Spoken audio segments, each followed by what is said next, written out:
10வது அல்லது 12வது வகுப்பில் கல்வியில் தடை ஏற்பட்டதா மற்றும் தேர்ச்சி பெற முடியலையா? கவலை வேண்டாம். உங்கள் வாழ்க்கையை புதிய திசையில் வழிநடத்த நக்ஷத்ரா அகாடமி இப்போது தயாராக இருக்கிறது. National institute open schooling board மற்றும் தமிழ்நாடு தனித்தேர்வர் உதவ இம்மூலம் டிஸ்டன்ஸ் எஜுகேஷன் வாயிலாக நீங்கள் உங்கள் வருடத்தை மீட்கலாம். அதிகாரப்பூர்வமான தேர்வுகள், குறைந்த அழுத்தம், உங்கள் கல்வி கனவை இன்னும் நெருங்குங்கள். ஸ்பெஷல் கிளாஸ்கள், இண்டிவிஜுவல் கைடன்ஸ் மற்றும் ஃபுல் சப்போர்ட். இது உங்கள் இரண்டாவது வாய்ப்பு. இப்போதே அழைக்கவும். நக்ஷத்ரா அகாடமி. உங்கள் கனவுகள் நிறைவேற வேண்டுமா? உங்கள் அழைப்பை இப்போது தொடங்குங்கள். இப்போது உங்கள் குழந்தைக்கு புதிய அரங்கம். நட்சத்திரா ப்ரீ ஸ்கூலின் டே கேர் சேவையில் 1.5 வயது மற்றும் அதற்கு மேற்பட்ட குழந்தைகளுக்காக காலை 9 மணி முதல் மாலை 6 மணி வரை பாதுகாப்பான விளையாட்டு மற்றும் கற்றல் சூழலில் நேரம் செலவிடுங்கள். இது உங்கள் குழந்தைக்கான சிறந்த ஆரம்பம். வணக்கம் கிரிக்கெட் ரசிகர்களே. ஐபிஎல் உலகின் பரபரப்பான செய்திகளுடன் உங்களை சந்திப்பதில் மகிழ்ச்சி. இந்தியன் பிரீமியர் லீக் என்றாலே அதிரடி ஆட்டம், எதிர்பாராத திருப்பங்கள் மற்றும் வீரர்களின் வியத்தகு பயணங்கள்தான் நினைவுக்கு வரும்.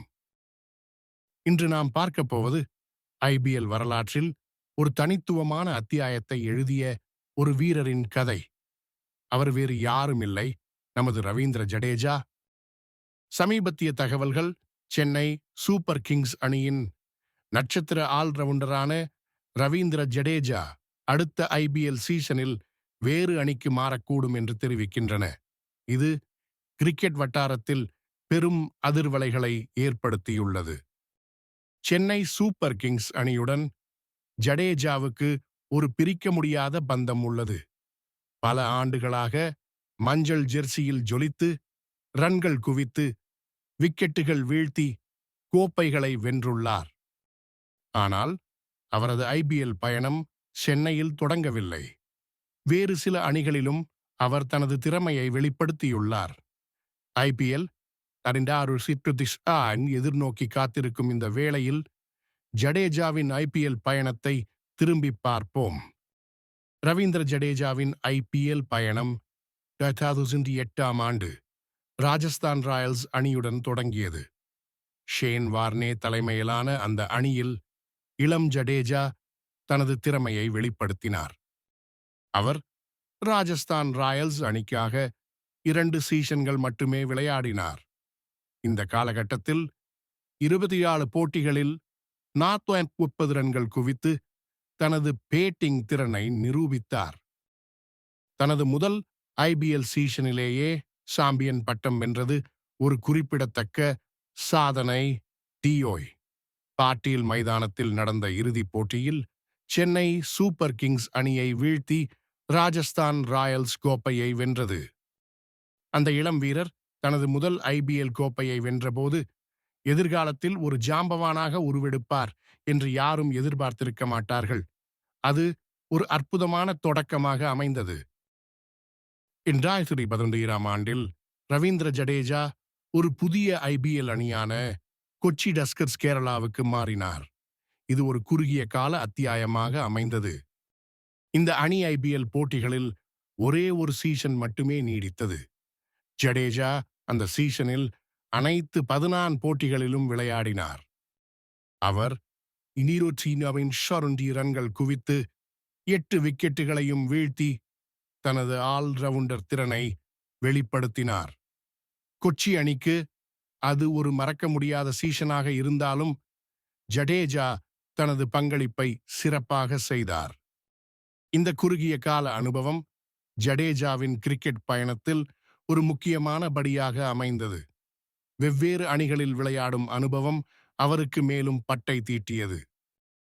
2012ஆம் ஆண்டில் சென்னை சூப்பர் கிங்ஸ் அணி ரவீந்திர ஜடேஜாவை ஏலத்தில் எடுத்தது. இது அவரது வாழ்க்கையில் ஒரு திருப்பு முனையாக அமைந்தது. சென்னை அணியில் இணைந்த பிறகுதான் ஜடேஜா ஒரு உலகத்தரம் வாய்ந்த ஆல்ரவுண்டராக உருவெடுத்தார். அவர் இன்றும் சென்னை சூப்பர் கிங்ஸ் அணியின் ஒரு முக்கிய அங்கமாக இருக்கிறார். இந்த காலகட்டத்தில் அவர் 2000க்கும் மேற்பட்ட ரன்களை குவித்துள்ளார். மேலும் தனது சுழற்பந்து வீச்சால் பல முக்கிய விக்கெட்டுகளை வீழ்த்தி அணியின் வெற்றிக்கு உறுதுணையாக இருந்துள்ளார். சென்னை சூப்பர் கிங்ஸ் அணியுடன் ஜடேஜா 3 முறை IPL கோப்பையை வென்றுள்ளார். 2021 ஆண்டு இறுதிப் போட்டியில் கடைசி பந்தியில் வெற்றி ரன்களை அடித்து அணியை சாம்பியனாக்கியது அவரது மறக்க முடியாத தருணங்களில் ஒன்று. அவரது ஃபீல்டிங் திறனும் சென்னை அணிக்கு ஒரு பெரிய பலம். மைதானத்தில் அவரது சுறுசுறுப்பு எதிரணி பேட்ஸ்மேன்களுக்கு சிம்ம சொப்பனமாக திகழ்கிறது. தோனியின் தலைமையில் ஜடேஜா ஒரு முழுமையான கிரிக்கெட் வீரராக பரிணமித்தார். சென்னை சூப்பர் கிங்ஸ் அணியின் அடையாளங்களில் ஒருவராக அவர் மாறிவிட்டார். சென்னை சூப்பர் கிங்ஸ் அணிக்கு தடை விதிக்கப்பட்டிருந்த 2006 மற்றும் 2017 ஆண்டுகளில் ரவீந்திர ஜடேஜா குஜராத் லயன்ஸ் அணிக்காக விளையாடினார். இது ஒரு தற்காலிக பயணமாக அமைந்தது. இந்த 2 சீசன்களிலும் அவர் 27 போட்டிகளில் விளையாடினார். 349 ரன்கள் குவித்து 11 விக்கெட்டுகளையும் வீழ்த்தி தனது பங்களிப்பை அளித்தார். குஜராத் லயன்ஸ் அணியிலும் ஜடேஜா தனது ஆல்ரவுண்டர் திறனை வெளிப்படுத்தினார். சென்னை அணி இல்லாத குறையை குஜராத் அணியில் தனது சிறப்பான ஆட்டத்தால் போக்கினார். இந்த காலகட்டத்திலும் அவர் தனது ஆட்டத்திறனை மேம்படுத்திக் கொண்டார். சென்னை அணிக்கு திரும்பிய பிறகு மேலும் வலுவான வீரராக ஜடேஜா உருவெடுத்தார். ரவீந்திர ஜடேஜாவின் IPL பயணம் பல திருப்பங்கள் நிறைந்ததாக இருந்துள்ளது. Rajasthan Royals, Kochi tuskers, Gujarat Lions என பல அணிகளில் விளையாடி இறுதியில் சென்னை சூப்பர் கிங்ஸ் அணியில் தனது முத்திரையை பதித்தார். ஆனால் சமீபத்திய வதந்திகள் அவரது எதிர்காலம் குறித்த கேள்விகளை எழுப்புகின்றன. கிரிக்பஸ் அறிக்கையின்படி சென்னை சூப்பர் கிங்ஸ் அணி ராஜஸ்தான் ராயல்ஸ் அணியுடன் சஞ்சு சாம்சனை ஜடேஜாவுக்கு மாற்றாகப் பெற பேச்சுவார்த்தை நடத்தி வருவதாக தெரிகிறது. இந்த வர்த்தக ஒப்பந்தம் உண்மையில் நடக்குமா என்பதை பொறுத்திருந்துதான் பார்க்க வேண்டும். ஜடேஜா சென்னை அணியை விட்டு பிரிவது ரசிகர்களுக்கு ஒரு பெரிய அதிர்ச்சியாக இருக்கும்.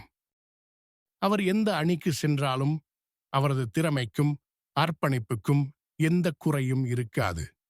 ரவீந்திர ஜடேஜாவின் அடுத்த அத்தியாயம் என்னவாக இருக்கும் என்பதை அறிய நாம் அனைவரும் ஆவலுடன் காத்திருப்போம். இந்த IPL சீசனில் ஜடேஜாவின் பயணம் எப்படி அமையும் என்பதை பார்க்க ஆவலுடன் காத்திருக்கிறோம். மேலும் பல சுவாரஸ்யமான கிரிக்கெட் தகவல்களுடன் மீண்டும் சந்திப்போம். நன்றி.